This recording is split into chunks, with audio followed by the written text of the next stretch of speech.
Welcome back, guys. Today I'm going to be doing a review on the Saitek X52 Pro flight stick. I bought this about a week ago for Elite Dangerous, and I've been loving it ever since I bought it. It comes in at about $135 on Amazon, which ain't too bad for how good of a joystick this actually is, or flight stick that is. I've loved it ever since I've got it. There's tons of different controls, tons of different programmable buttons. Comes into, I think, 23 different programmable buttons with 3 8-way hats, 2 rotary dials, a mouse control, mouse 1 button, and a bunch of other stuff. So the first thing we are going to be looking at is the units themselves. They are sturdy, very sturdy actually. They are nice and heavy, but they do come with suction cups that you can put on the bottom so that they won't move at all, and the suction cups work really well. As you can see, there is LED lights all over this thing. You can customize the color for each light on here for red, green, and amber. You can change one to red or one to green, whichever you like.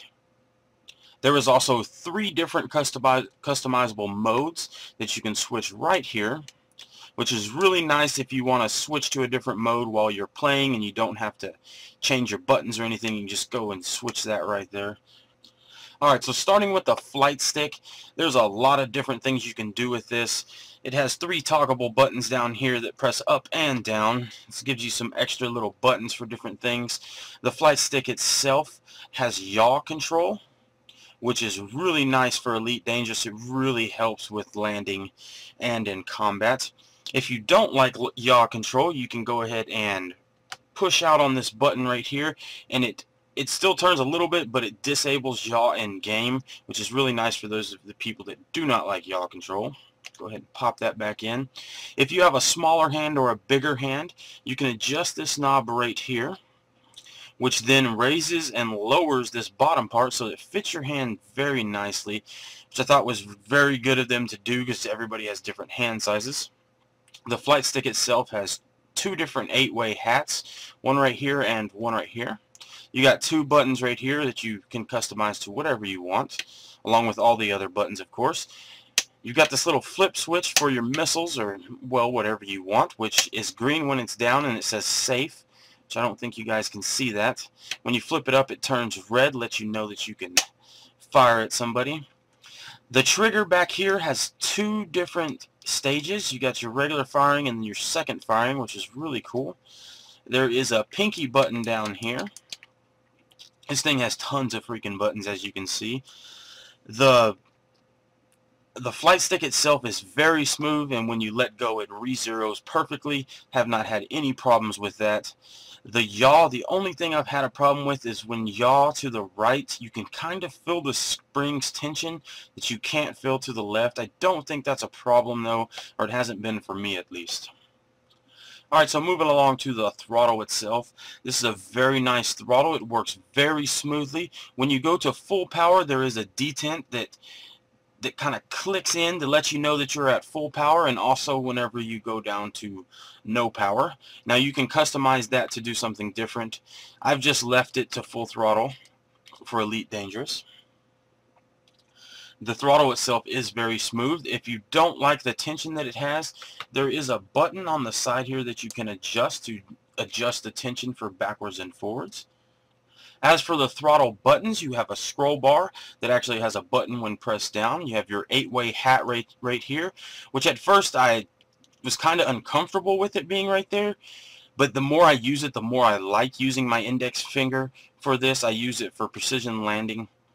Really like that button now that I've gotten used to it. There's 2 rotary dials, one right here and another right here, which you can control with your thumb. You've got 3 buttons, one here, here, and here. This little nipple thing right here is actually your mouse control, which for in-game, you can scroll around your mouse without having to grab your actual mouse so you don't lose that immersion. There is a left quick click button right below it. And I almost forgot to mention there's actually a slider bar right here, which you can program for whatever you need to. Now moving on to the screen itself, there is a nice little screen right here, which I know is hard to see in the camera view here, but it has your times, which you can set to military time or your local time. You can set 3 different time modes. It shows what mode you're in from this area here.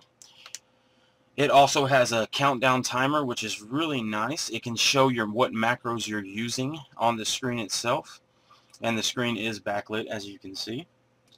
So overall, this is a very nice flight controller. I'm really enjoying it for Elite Dangerous. I'm really glad that I went with the X52 Pro. Like I said, I haven't had any problems with this thing. It's all been very smooth and a very good controller. This is my first controller that I've ever purchased, and I'm really liking it. It did not take long to get used to while playing Elite Dangerous. And I've actually increased my skill quite a lot with this thing over the PS3 controller. So definitely a very good controller. If you're looking for something to buy for Elite Dangerous or some other flying game, I definitely recommend this one. But anyway, guys, if you have any comments or questions, please post those below. If you liked this video and if it was helpful, please like and subscribe. Don't forget to hit me up on Facebook and Twitter, and thanks for watching, guys.